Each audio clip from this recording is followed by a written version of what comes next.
ಈಗ ಒಂದು breaking news ಬರ್ತಾ ಇದೆ. ಶ್ರೀಲಂಕಾದ ರಾಜಧಾನಿ ಕೊಲಂಬೋದಲ್ಲಿ ಸರಣಿ ಬಾಂಬ್ ಸ್ಫೋಟವಾಗಿದೆ. ಕೊಲಂಬೋ, ಬಟ್ಟಿಕಲೋವ, ನೆಗೊಂಬೋ ನಗರದಲ್ಲಿರುವ ಚರ್ಚ್ಗಳಲ್ಲಿ ಸ್ಫೋಟವಾಗಿದೆ. ಬಾಂಬ್ ದಾಳಿಯಲ್ಲಿ 30 ಮಂದಿ ಸಾವನ್ನಪ್ಪಿದ್ದು 200ಕ್ಕೂ ಹೆಚ್ಚು ಮಂದಿಗೆ ಗಾಯಗಳಾಗಿದೆ. 5 ಚರ್ಚ್ ಹಾಗೂ 3 ಪಂಚತಾರಾ ಹೋಟೆಲ್ಗಳಲ್ಲಿ ಬಾಂಬ್ ಸ್ಫೋಟಗೊಂಡಿದೆ. ಸಿಲೆಮಾನ್, ಶಾಂಗ್ರಿಲಾ, ಕಿಂಗ್ಸ್ ಬ್ಯೂಟಿ ಹೋಟೆಲ್ಗಳಲ್ಲಿ ಬಾಂಬ್ ಸ್ಫೋಟವಾಗಿದೆ. ಕ್ರೈಸ್ತರನ್ನೇ ಗುರಿಯಾಗಿಸಿಕೊಂಡು ದಾಳಿಯನ್ನ ನಡೆಸಿರುವಂತಹ ಶಂಕೆಯನ್ನ ಇದೀಗ ವ್ಯಕ್ತಪಡಿಸಲಾಗ್ತಾ ಇದೆ. ಈಸ್ಟರ್ ಹಬ್ಬದ ಸಂಭ್ರಮದಲ್ಲಿದ್ದವರಿಗೆ ಒಂದು ದೊಡ್ಡ ಆಘಾತ ಎದುರಾಗಿದೆ. ಘಟನೆಗೆ ಹಿಂದೆ ಐಸಿಸ್ ಉಗ್ರ ಸಂಘಟನೆಯ ಕೈವಾಡದ ಶಂಕೆಯನ್ನ ಕೂಡ ವ್ಯಕ್ತಪಡಿಸಲಾಗ್ತಾ ಇದೆ. ಶ್ರೀಲಂಕಾದ ರಾಜಧಾನಿ ಕೊಲಂಬೋದಲ್ಲಿ ಸರಣಿ ಬಾಂಬ್ ಸ್ಫೋಟ ಸಂಭವಿಸಿದೆ. ಕೊಲಂಬೋ, ಬಟ್ಟಿಕಲೋವ, ನೆಗೊಂಬೋ ನಗರಗಳಲ್ಲಿ ಚರ್ಚ್ಗಳಲ್ಲಿ ಈ ಒಂದು ಸ್ಫೋಟ ಸಂಭವಿಸಿರುವಂತದ್ದು. ಬಾಂಬ್ ದಾಳಿಯಲ್ಲಿ ಇಲ್ಲಿವರೆಗೂ 30 ಮಂದಿ ಸಾವನ್ನಪ್ಪಿರೋ ಬಗ್ಗೆ ವರದಿಯಾಗಿದೆ. 200ಕ್ಕೂ ಹೆಚ್ಚು ಮಂದಿಗೆ ಗಾಯಗಳಾಗಿದ್ದು ಅವರಿಗೆ ಚಿಕಿತ್ಸೆ ಕೊಡಿಸುವಂತಹ ಒಂದು ಕೆಲಸವನ್ನು ಮಾಡಲಾಗ್ತಾ ಇದೆ. 5 ಚರ್ಚ್ ಹಾಗೆ 3 5 ಸ್ಟಾರ್ ಹೋಟೆಲ್ಗಳಲ್ಲಿ ಬಾಂಬ್ ಬ್ಲಾಸ್ಟ್ ಆಗಿದೆ. ಸಿಲೆಮಾನ್, ಶಾಂಗ್ರಿಲಾ, ಕಿಂಗ್ಸ್ ಬ್ಯೂಟಿ ಹೋಟೆಲ್ಗಳಲ್ಲಿ ಸ್ಫೋಟ ಸಂಭವಿಸಿದೆ. ಕ್ರೈಸ್ತರನ್ನೇ ಗುರಿಯಾಗಿಸಿಕೊಂಡು ದಾಳಿಯನ್ನ ನಡೆಸಲಾಗಿದೆ. ಈಸ್ಟರ್ ಹಬ್ಬದ ಸಂಭ್ರಮದಲ್ಲಿದ್ದವರಿಗೆ ಒಂದು ದೊಡ್ಡ ಆಘಾತ ಎದುರಾಗಿದೆ. ಘಟನೆಯ ಹಿಂದೆ ಐಸಿಸ್ ಉಗ್ರ ಸಂಘಟನೆಯ ಕೈವಾಡದ ಶಂಕೆ ವ್ಯಕ್ತಪಡಿಸಲಾಗಿದೆ.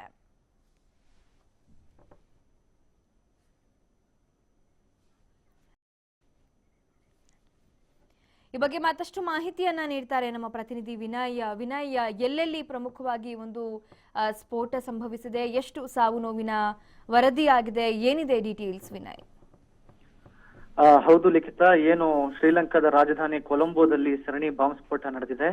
ಇಂದು ಏನು ಈಸ್ಟರ್ನ್ ಸಂಡೇ ಅಂತ ಹೇಳಿ ಈಸ್ಟರ್ನ್ ಸಂಡೇ ಸಂಭ್ರಮದಲ್ಲಿದ್ದ ಕ್ರಿಶ್ಚಿಯನ್ರಿಗೆ ಒಂದು ದೊಡ್ಡ ಆಘಾತ ಅಂತಾನೆ ಹೇಳ್ಬೋದು. ಏನು ಗುಡ್ ಫ್ರೈಡೆ ನಂತರ ಉಪವಾಸ ನಡೆಸಿ ಗುಡ್ ಫ್ರೈಡೆ ಅಂತ್ಯವಾಗುವ ದಿನ ಇಂದು ಚರ್ಚ್ಗಳಲ್ಲಿ, ಕ್ಯಾಥೋಲಿಕ್ ಚರ್ಚ್ಗಳಲ್ಲಿ ಎಲ್ಲರೂ ಪ್ರಾರ್ಥನೆಯಲ್ಲಿ ತೊಡಗಿರ್ತಾರೆ. ಆದ್ರೆ ಈ ಸಂದರ್ಭದಲ್ಲಿ ಸರಣಿ ಬಾಂಬ್ ಸ್ಫೋಟ ನಡೆಯುತ್ತೆ.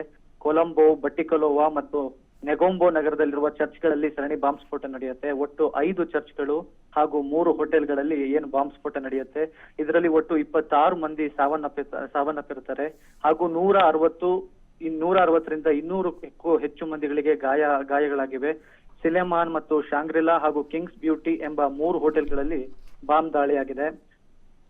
ನಂತರ ಇದರಲ್ಲಿ ಐಸಿಸ್ ಉಗ್ರರ ಕೈವಾಡ ಇದೆ ಅಂತ ಹೇಳಿ ಏನು ಗುಪ್ತಚರ ಇಲಾಖೆ ಮಾಹಿತಿ ಕೊಟ್ಟಿದ್ದಾರೆ.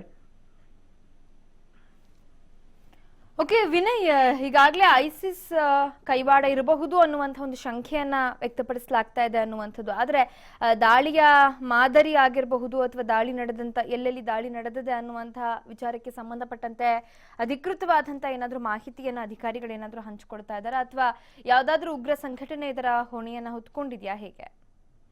ಇನ್ನು ಯಾವ ಉಗ್ರ ಸಂಘಟನೆಗಳು ಇದರ ಬಗ್ಗೆ ದಾಳಿಯ ಹೊಣೆಯನ್ನ ಹೊತ್ಕೊಂಡಿಲ್ಲ ಲಿಖಿತ. ಏನು ಭಾರತೀಯ ತಮಿಳರು ಏನು ಶ್ರೀಲಂಕಾದಲ್ಲಿದ್ರು ಆ ಕ್ರಿಶ್ಚಿಯನ್ನರನ್ನ ಗುರಿಯಾಗಿಸಿಕೊಂಡು ದಾಳಿ ನಡೆದಿದೆ ಎನ್ನುವ ಮಾಹಿತಿ ಹೊರಬಂದಿದೆ ಅಷ್ಟೇ.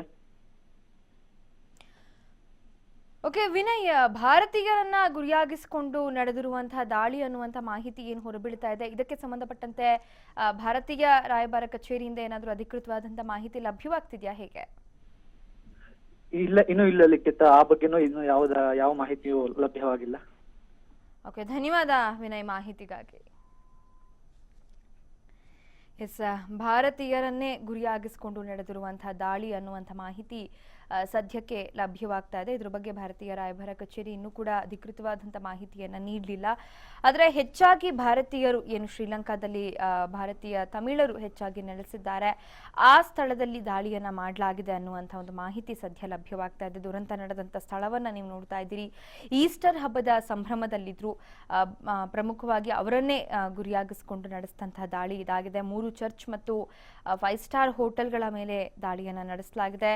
ಸರಣಿ ಬಾಂಬ್ ಸ್ಫೋಟವಾಗಿರುವಂಥದ್ದು. ಇಲ್ಲಿವರೆಗೂ 30 ಮಂದಿ ಸಾವನ್ನಪ್ಪಿರೋ ಬಗ್ಗೆ ವರದಿಯಾಗಿದೆ. ಇನ್ನು ಸಾಕಷ್ಟು ಸಂಖ್ಯೆಯಲ್ಲಿ ಗಾಯಗಳಾಗಿದ್ದು ಜನರಿಗೆ ಅವರನ್ನ ಆಸ್ಪತ್ರೆಗೆ ದಾಖಲಿಸಿ ಚಿಕಿತ್ಸೆಯನ್ನ ಕೊಡಿಸಲಾಗ್ತಾ ಇದೆ. ಒಂದು ರೀತಿ ಸಾಕಷ್ಟು ಬಿಗುವಿನ ವಾತಾವರಣ ಅಲ್ಲಿರುವಂಥದ್ದನ್ನ ಗಮನಿಸಬಹುದಾಗಿದೆ. ಚರ್ಚ್ ಸ್ಫೋಟದ ತೀವ್ರತೆಗೆ ಚರ್ಚ್ ಯಾವ ಹಂತ ತಲುಪಿದೆ ಅನ್ನುವಂಥದ್ದನ್ನು ಕೂಡ ನಾವು ನೋಡಬಹುದಾಗಿದೆ. 5 ಚರ್ಚ್ ಹಾಗೂ 3 5 ಸ್ಟಾರ್ ಹೋಟೆಲ್ಗಳಲ್ಲಿ ಸಿಲೆಮಾನ್, ಶಾಂಗ್ರಿಲಾ, ಕಿಂಗ್ಸ್ ಬ್ಯೂಟಿ ಹೋಟೆಲ್ಗಳಲ್ಲಿ ಒಂದು ಸ್ಫೋಟ ಸಂಭವಿಸಿದೆ.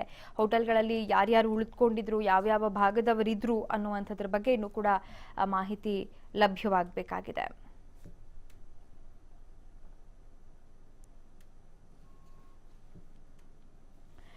ಶ್ರೀಲಂಕಾದಲ್ಲಿ ಇಂಡಿಯನ್ಸ್ ಅನ್ನ ಟಾರ್ಗೆಟ್ ಮಾಡಿಕೊಂಡು ಅದರಲ್ಲೂ ಭಾರತೀಯ ತಮಿಳರು ಹೆಚ್ಚಾಗಿ ಶ್ರೀಲಂಕಾದಲ್ಲಿ ನೆಲೆಸಿರುವಂಥದ್ದನ್ನು ನಾವು ಗಮನಿಸಬಹುದು. ಅವರನ್ನ ಪ್ರಮುಖವಾಗಿ ಟಾರ್ಗೆಟ್ ಮಾಡಿಕೊಂಡು ಈ ಒಂದು ಸರಣಿ ಬಾಂಬ್ ಸ್ಫೋಟವನ್ನ ಮಾಡಲಾಗಿದೆ ಅನ್ನುವಂಥ ಒಂದು ಮಾಹಿತಿ ಲಭ್ಯವಾಗ್ತಾ ಇದೆ. ಕೊಲಂಬೋದ ಹಲವೆಡೆ ಸರಣಿ ಬಾಂಬ್ ಸ್ಫೋಟವಾಗಿದೆ. ಸ್ಫೋಟದಲ್ಲಿ 30 ಮಂದಿ ಸಾವನ್ನಪ್ಪಿದ್ದು 200ಕ್ಕೂ ಹೆಚ್ಚು ಮಂದಿಗೆ ಗಾಯಗಳಾಗಿದೆ. ಶ್ರೀಲಂಕಾದ ರಾಜಧಾನಿ ಕೊಲಂಬೋದಲ್ಲಿ ಒಂದು ಸರಣಿ ಬಾಂಬ್ ಸ್ಫೋಟ ಸಂಭವಿಸಿದೆ. ಕೊಲಂಬೋ ಹಾಗೂ ನೆಗೊಂಬೋ ನಗರಗಳಲ್ಲಿರುವಂತಹ ಚರ್ಚ್ಗಳು ಈಸ್ಟರ್ ಹಬ್ಬದ ಸಂಭ್ರಮದಲ್ಲಿದ್ರು. ಜನ ಅಲ್ಲಿ ಚರ್ಚ್ಗಳಲ್ಲಿ ಹೆಚ್ಚಿನ ಸಂಖ್ಯೆಯಲ್ಲಿ ಜನ ಸೇರಿ ಪ್ರಾರ್ಥನೆಯಲ್ಲಿ ತೊಡಗಿದ್ರು. ಇಂಥ ಒಂದು ಸಂದರ್ಭವನ್ನೇ ಗುರಿಯಾಗಿಸಿಕೊಂಡು ಸ್ಫೋಟ ಆಗಿ ಮಾಡಿರುವಂಥದ್ದು. ಬಾಂಬ್ ದಾಳಿಯಲ್ಲಿ 26 ಮಂದಿ ಸಾವನ್ನಪ್ಪಿದ್ದು 160ಕ್ಕೂ ಹೆಚ್ಚು ಮಂದಿಗೆ ಗಂಭೀರವಾದಂಥ ಗಾಯಗಳಾಗಿದೆ. ಇಲ್ಲಿವರೆಗೂ ಸುಮಾರು 30 ಮಂದಿ ಸಾವನ್ನಪ್ಪಿರೋ ಬಗ್ಗೆ ಅಧಿಕೃತವಾದಂಥ ಮಾಹಿತಿ ಲಭ್ಯವಾಗ್ತಾ ಇದೆ. ಹಾಗೆ ಸುಮಾರು 200ಕ್ಕೂ ಹೆಚ್ಚು ಮಂದಿಗೆ ಗಾಯಗಳಾಗಿದ್ದು ಅವರನ್ನ ಚಿಕಿತ್ಸೆ ಕೊಡಿಸಲಾಗ್ತಾ ಇದೆ. 5 ಚರ್ಚ್ ಹಾಗೂ 3 ಹೋಟೆಲ್ಗಳು ಸಿಲೆಮಾನ್, ಶಾಂಗ್ರಿಲಾ, ಕಿಂಗ್ಸ್ ಬ್ಯೂಟಿ 5 ಸ್ಟಾರ್ ಹೋಟೆಲ್ಗಳ ಮೇಲೆ ಒಂದು ದಾಳಿ ನಡೆದಿರುವಂಥದ್ದು. ಕ್ರೈಸ್ತರನ್ನೇ ಗುರಿಯಾಗಿಸಿಕೊಂಡು ಅದರಲ್ಲೂ ಭಾರತೀಯರನ್ನ ಪ್ರಮುಖವಾಗಿ ಗುರಿಯಾಗಿಸಿಕೊಂಡು ನಡೆಸಿರುವಂತಹ ದಾಳಿ ಅನ್ನುವಂಥ ಶಂಕೆಯನ್ನು ವ್ಯಕ್ತಪಡಿಸಲಾಗ್ತಾ ಇದೆ. ಇನ್ನು ಈಸ್ಟರ್ ಭಾನುವಾರವಾದ ಕಾರಣ ಚರ್ಚ್ನಲ್ಲಿ ಹೆಚ್ಚಿನ ಸಂಖ್ಯೆಯಲ್ಲಿ ಜನ ಸೇರಿರ್ತಾರೆ, ಪ್ರಾರ್ಥನೆಯಲ್ಲಿ ತೊಡಗಿರ್ತಾರೆ. ಇಂಥ ಸಂದರ್ಭದಲ್ಲಿ ದಾಳಿ ಸಂಭವಿಸಿರೋದ್ರಿಂದ ಹೆಚ್ಚಿನ ಒಂದು ಸಂಖ್ಯೆಯಲ್ಲಿ ಸಾವು ನೋವು ಸಂಭವಿಸಲಿಕ್ಕೂ ಕೂಡ ಇದು ಪ್ರಮುಖವಾದಂಥ ಒಂದು ಕಾರಣವಾಗಿದೆ. ಇನ್ನು ನೀವು ದೃಶ್ಯದಲ್ಲಿ ನೋಡ್ತಾ ಇರಬಹುದು ಸ್ಫೋಟದ ತೀವ್ರತೆ ಹೇಗಿದೆ ಅನ್ನುವಂಥದ್ದು. ಸ್ಫೋಟದ ತೀವ್ರತೆಗೆ ಸಂಪೂರ್ಣವಾಗಿ ಚರ್ಚ್ನ ಚಿತ್ರಣವೇ ಬದಲಾಗಿ ಹೋಗಿದೆ. 5 ಚರ್ಚ್ಗಳು ಸೇರಿದಂತೆ 3 5 ಸ್ಟಾರ್ ಹೋಟೆಲ್ಗಳಲ್ಲಿ ಒಂದು ಬಾಂಬ್ ಬ್ಲಾಸ್ಟ್ ಮಾಡಲಾಗಿದೆ. ಇನ್ನು ಭಾರತೀಯರನ್ನೇ ಪ್ರಮುಖವಾಗಿ ಗುರಿಯಾಗಿಸಿಕೊಂಡು ನಡೆದಿರುವಂತಹ ದಾಳಿ ಅನ್ನುವಂಥ ಮಾಹಿತಿ ಕೂಡ ಲಭ್ಯವಾಗ್ತಿದೆ.